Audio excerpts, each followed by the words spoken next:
What's up, guys? Tonight I'm going to be doing a video on our new Cliffhanger meta. Now, Cliffhanger is a little bit unique. It's going to be unranked because we just finished our first Sylph season, a very successful season, if I might add. We saw a lot of really brilliant strategies come about.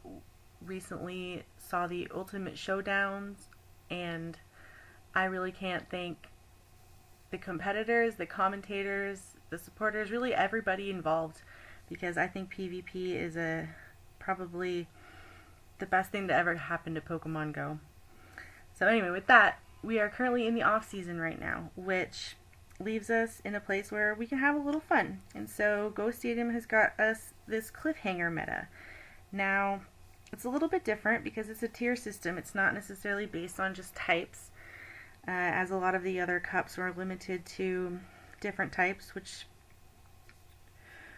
brought a lot of different strategies out. And I think this could actually bring a lot of unique strategies as well, just because of the sheer choice that everybody's going to have. Now, how this works is you're going to have 17 points to construct your team. You don't have to use all 17 points, but I can't really see a good reason not to, unless, you just feel like you don't need to. And the way it's set up is we've got this first tier, which is going to be 9 points, and there's 5 Pokemon in it, and you are able to pick only one because of the way the math works out. And so you can pick one of those, you can pick one 5-point, and then you can make up the rest of your team with 1s and 0-pointers. Or you can go another strategy and have just 1-pointers, or 1 5s, and you got what I'm saying. There's a lot of different strategies. So what I'm going to go ahead and do is, I am assuming most people will have picked one of the top tier and then made up the rest of the team with their bottoms. What I'm going to try out, for this video at least, is making a team with the 3 5s base. So three Pokemon from tier 1. Now, for my Pokemon from tier 1, 5 points each, the first Pokemon I'm going to pick, which is somewhat of an obvious pick for a lot of teams, is just Swampert. Because Swampert has amazing shield pressure, and it makes a great lead and a great safe switch depending on team. And what I mean by safe switch is, when you switch, your opponent often, depending on who they are, takes an extra second or two to compose themselves. And while they are switching in reaction to your switch, you're going to get a couple mud shots, and that is going to put tremendous pressure on whatever they switch into, because you are going to have a Hydro Cannon or an Earthquake or whatever other move you have very quickly. And so that's why I went with Swampert. And just anti-Skarmory, anti-Steel guys. It's just a good pick. So Swampert is our first guy. We're going to go with 2 more from tier 1. We know we want a grass, and I prefer Tropius in this team just because you'll see I do not end up with another flyer. So I like the dual use of Tropius as a flyer and a grass, and especially with the air Tropius, the air slash, it gets off that leaf blade really fast. So it does decently as both. So those are our 2. We're going to have 1 more from tier 1. We're going to go with Probopass, just because Probopass takes out 2.5 of the tier 0 guys. I'm going to go with Skarmory and Altaria as easy kills. Azumarill, depending on moves, pretty easy as well. It again depends on what moves you're running. But so those are going to be our 3 guys from the top. Now this leaves us with 2 points to work with. So we're going to have 2 1-point Mons and 1 0-point Mon. Now, before I pick my 1-pointers, I wanted to use a Pokemon that I consider really good for this meta and possibly undervalued, and literally and in points, and that is Togekiss. Togekiss makes if you're out of options, you can use it as a lead. Just break all shields, you're going to probably win that lead. It beats Deoxys, which was one I needed to go down with this team. I did not have a good anti-fighter except for Tropius, and wanted to have a little bit of backup there. Cleanly beats Altaria, and it allows me to not use Probopass in every single battle if I felt like their team wasn't optimal to use Probopass. And it's just a powerful mod. It's not a generalist, but in the fact that you're going to give up shields, it's pretty glassy in a lot of situations. But I like Togekiss, and I wanted to work with it more, and it was free, so it was going to be my 0-pointer. Now we've got 2 more. Now with this team, I wanted one more safe switch option, just because Swampert is obviously not going to make a great safe switch on teams with Razor Leafers and just heavy grass, heavy Altaria. If the flyer on their team is Altaria versus Skarmory, it makes a big difference to how I use my Swampert. So I wanted to have another mon on my team that could be a safe switch, and I went with Vigoroth for that. And another handy part of Vigoroth is also a counter user. So it is another safe switch / counter user. Counter users for obvious reasons. Safe switch, same way as Swampert. You're going to get a lot of energy quickly. You're going to get several body slams, at least one, before anything can really happen to you. So that's why I went with the Vigoroth. And for our last pick, looking at this team right now, it is a little bit weak to Venusaur. Venusaur, the only one on our team Venusaur doesn't not cleanly beat, but beat is Tropius. It's going to expand shields in the Probopass match, but it can still win, and it cleanly beats the other 3. So I wanted another Pokemon that could beat up Venusaur and also take care of fairies, and in a pinch it takes out Hypno, and in all scenarios. So I went with Skuntank, and for that I'm going to run Poison Jab, Crunch, and Sludge Bomb. Now that is going to be a second anti-grass because my only flyer is Tropius. So I've got a anti-grass and an anti-fairy in Skuntank. And that dark move is going to come in very handy in several psychic matchups. So this is the team I'm giving a shot today. We're going to go ahead and battle my friends Josh and Oscar and see how this does. And thank you all for watching. Let's just see what we can do with this team today. What's up, everybody? Gambl here, bringing you a breakdown of my Cliffhanger team. Now, the first thing that everybody recognizes in going over this tournament format is that there are 5 Tier 1 Pokemon that you can only put one of these Pokemon on, which is really interesting. You get 17 points to spend, and each of these 5 Pokemon are worth 9 points. Those Pokemon are Altaria, Azumarill, Defense Deoxys, Medicham, and Skarmory. Of these 5 picks, I decided to go with Skarmory. And I chose Skarmory for 2 reasons. One is the rise of Swampert. After it got that Hydro Cannon move, it has become a dominant force in any meta that it is allowed in. And I've recognized that, you've recognized that, everybody else has recognized that. So I expect that almost every team is going to have a grass type force on their team. So because Skarmory is such a dominant force against the grass type Pokemon, resists grass type moves, causes super effective damage against grass type Pokemon, Skarmory I know is going to have a use in this tournament. So I'm putting that in my toolbox for sure. The second reason is I am a sucker for Skarmory's resistances. I think that Skarmory is a strong force up against any Pokemon that doesn't cause super effective damage against Skarmory. If you don't have a counter for Skarmory on your team, you are in serious serious trouble. Now, the next pick that I decided to go with was Lantern. I cannot believe they valued Lantern at 1 point.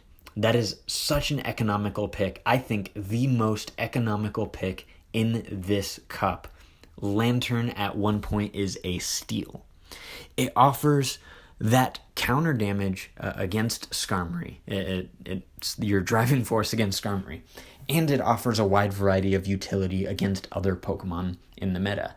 I think that it goes even with every top tier Pokemon in this tournament, and it will destroy your anti-flyers like Bastiodon, Probopass, and those types that we're expecting to see in this cup against those flyers. So Lantern, great pick in this cup. I think that it's the best pick at 1 point. I can't get over that. The third pick that I decided to go with was Venusaur. As I mentioned before, Swampert is a dominating force, and I want to make sure that I'm prepared for it. So the obvious uses of that grass-type damage is something that we're seeing out of Venusaur that I'm wanting to use. But another reason that I'm wanting to use that Venusaur is because of the poison-type damage. Not only is it a good use against those grass-type Pokemon, obvious there, it offers coverage against the rise of our charm users. We're seeing more and more of those fairy-type Pokemon. I want to make sure that I am prepared with that little extra bit of coverage with the Sludge Bomb on Venusaur. So I think that Venusaur is a great grass-type pick for this one because it offers coverage against what I'm expecting to see on my opponent's teams. The fourth Pokemon that I decided to run, even if it may not be everybody else's favorite fighting-type Pokemon, I love it. I ran Toxicroak. Now, Toxicroak I think is really useful for a couple of reasons. One, it's going to resist the other fighters that we're going to see in the meta. People are likely going to be running a lot of Vigoroth because it's not in their that top tier area. It's a very strong Pokemon, but it does receive super effective damage from that counter that we'll be seeing on Toxicroak, and it resists Vigoroth's counter because of that poison subtyping. So I think that it's a very helpful pick in that regard. But the real reason that I'm wanting to run Toxicroak beyond the counter that it's going to put against your other fighting type Pokemon is the coverage that Toxicroak offers. That ground type damage is going to be useful against your electric types, against Lantern. It's going to be useful against the anti-flyers like Bastiodon and Probopass. And it serves all of your regular purposes as a fighting type Pokemon. So I think Toxicroak is a very versatile pick that I think is super helpful specifically in this meta where I expect to see a lot of Vigoroth. Now, the next pick that I decided to run with is Clefable. Now, if I'm being completely honest, I don't expect to use Clefable a lot, but it is something that I want to have in my toolbox. In case I see a dark type Pokemon, we might see an Umbreon, we might see Sableye.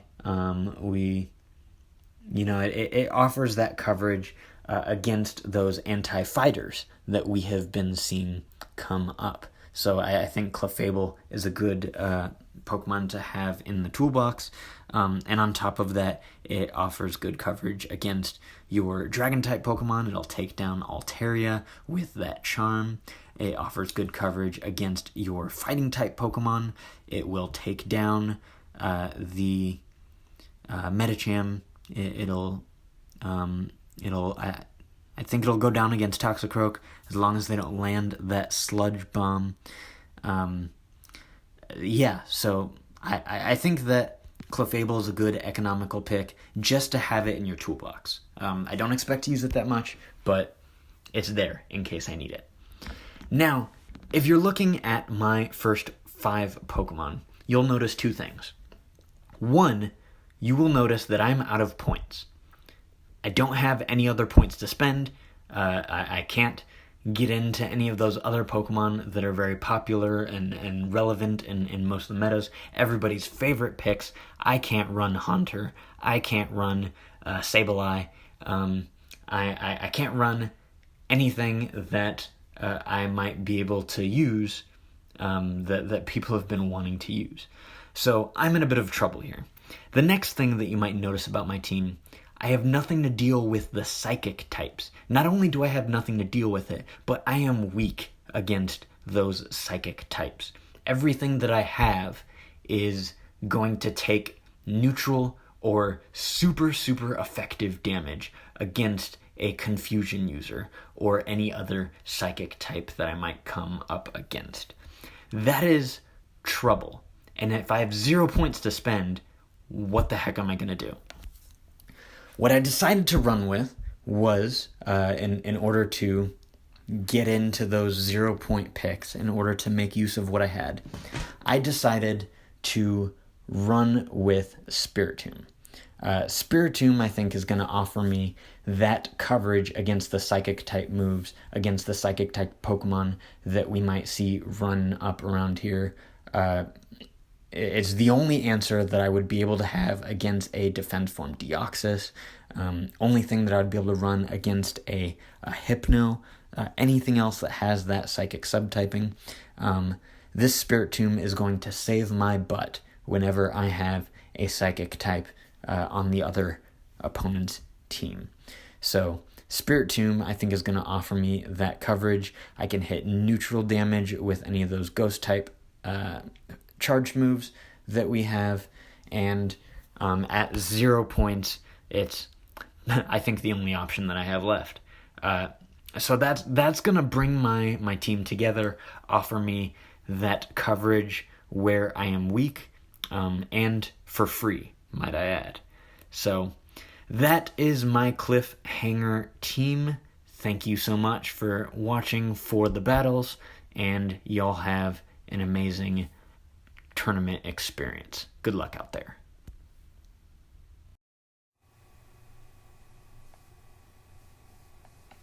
Alright guys, we're going to jump right into this battle. And I wanted to go ahead and lead with Swampert here just because I'm not sure exactly what he's going to bring. And it does beat a pretty significant number of Mons on his team. And then to go ahead and protect my Swampert, I wanted to bring my Pogo Pass just because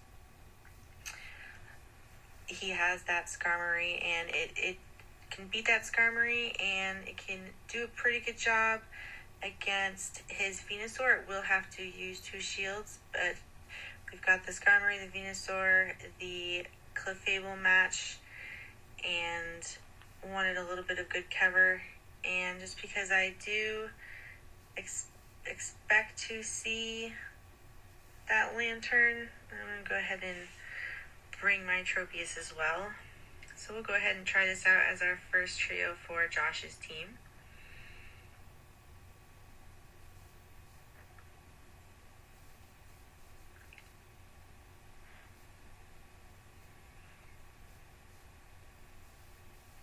Let's see how we do. Alright, we have won this lead. Swampert wins in the 2 shields, no shields, 1 shield. We've got this, and I do expect him to switch.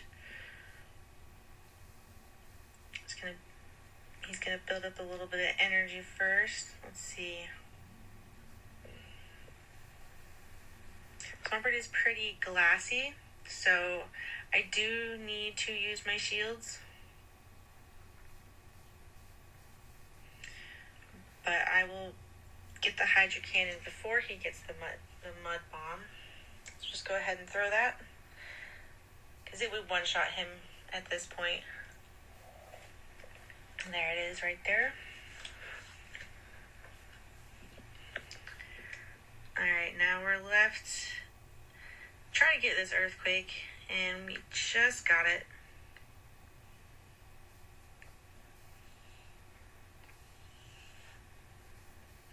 thinking at this point he must be afraid of my Swampert, and that's why. So we are left with Probopass. We get to go right in. At this point, the match is pretty much won, and if I didn't have a shield, it would be a little bit closer because Flash Cannon can do quite a bit, but it's not going to matter for this match.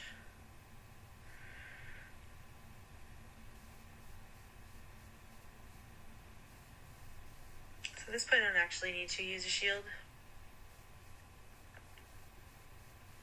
because I'll be able to get off another Thunderbolt before a Flash Cannon could damage me enough anyway. That's game 1. Now we know a little bit more about each other's teams, so we'll see how it goes for the rest. Just gonna go ahead and finish this off real quick.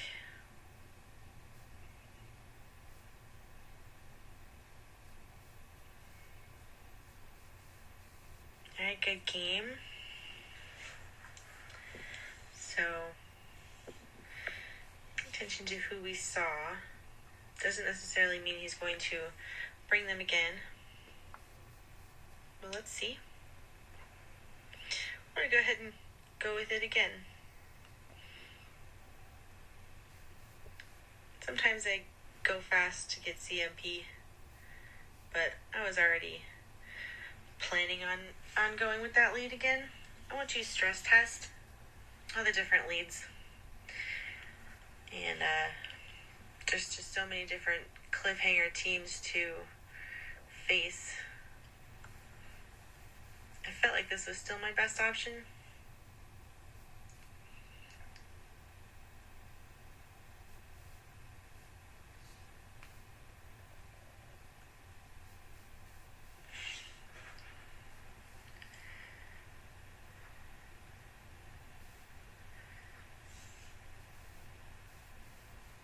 So here we're just hoping to avoid that Venusaur. And there it is. So we'll see if I am able to come back from this lost lead. It's going to be difficult. I've got the Air Trope. That does beat Venusaur. And a Sludge would seriously hurt me now. So I am forced to use the Shield. Unfortunately, he is able to switch, and now it becomes a farmable match for him. This was a bad play on my part. Tropius is not a good safe switch because it is so farmed.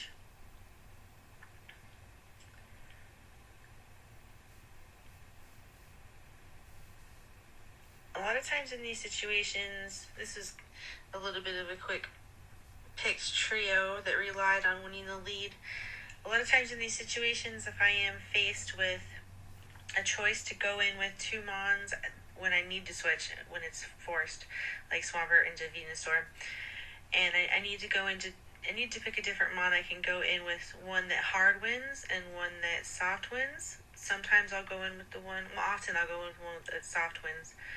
And I could have done that in this scenario, gone in with this Probopass, hope that he stays and uses his shields on me, and then I can use my shields on him, and then I could avoid this farmable situation. It's not going to be possible to come back from this. It's going to be very hard, but we'll see. And that counter just hurts.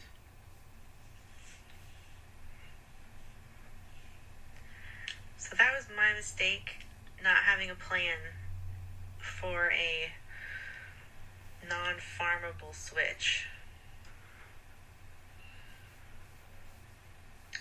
So we'll go back into our Swampert, get the shield pressure on. He will at least have to use it to survive. And I'm thinking, there's a Venusaur. Do I want to do that? But he is staying here, for a moment at least.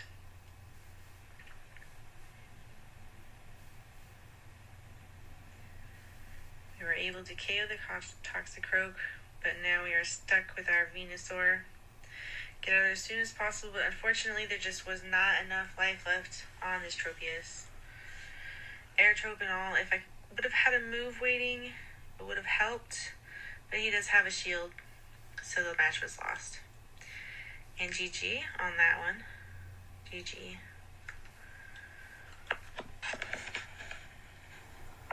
I'm going to go ahead and lead Trope for this match and hope that we meet up with this guy indeed. Now, he will be able to get off a Sludge, a Frenzy, depending on shielding. We just want to not let him land that Sludge. So I'm going to go ahead and get to the air as fast as possible. Because I'm Air Trope, I win this match. And I am assuming he's going to throw a Sludge here and hope that I don't waste this shield. It is a good opportunity to fix him out like that right there. So that was a good move on his part. That means he saved a whole lot of energy by not throwing that first. And it's pretty much makes me want to shield so I don't lose this whole Tropius and lose the advantage of winning this lead. So it puts him in a position to switch, and I didn't quite understand this switch, but you never know what somebody has on the rest of their team, so there's a strategy in there.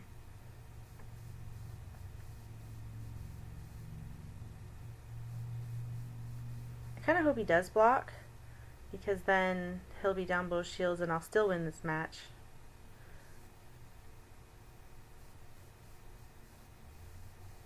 I'll be okay either way, if it's Hydro Pump or Thunderbolt. Get a little bit of energy extra.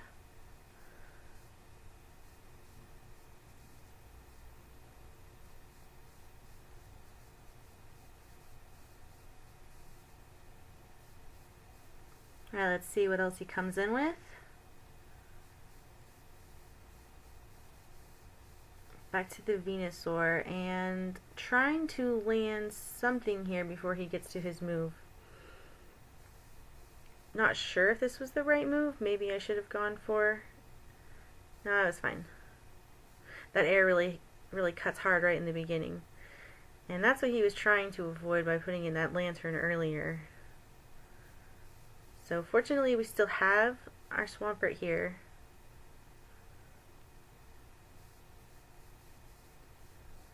Didn't want to put the lantern to the swamp.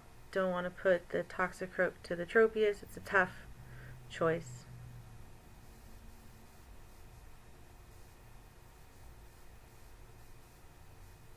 Now we'll KO. And that's the match. And good game. On to the next one. Let's see if he can... Let's see if he can turn this around after this lost lead. It's going to be interesting. I don't really want to farm here just because Skarmory's charge attacks does quite a bit to Swampert. So I'm just going to go ahead and get this off as soon as I can. I expect a switch coming, but not always. Sometimes the rest of the team is just not set up optimally.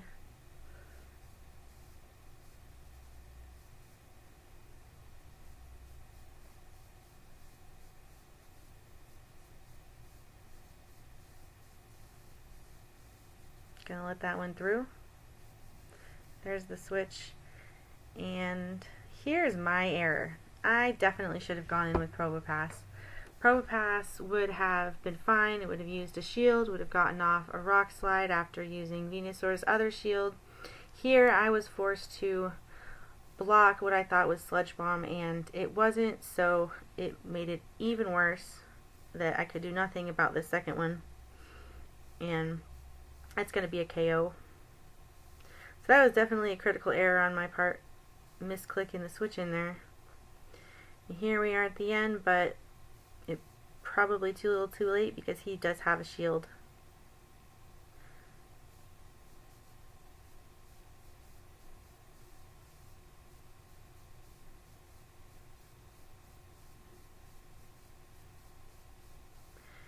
Gonna get Frenzy here. We'll do a pretty big amount. And Venusaur is fast charging. So now it's just a race to this charge move, really. But will the rest of his team go down to this Probopass is gonna be tough.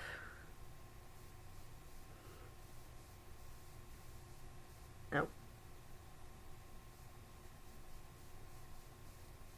Maybe should have switched there right in that moment. Just wasn't fast enough. He is going to be able to get off a charge move. And that's going to be the game.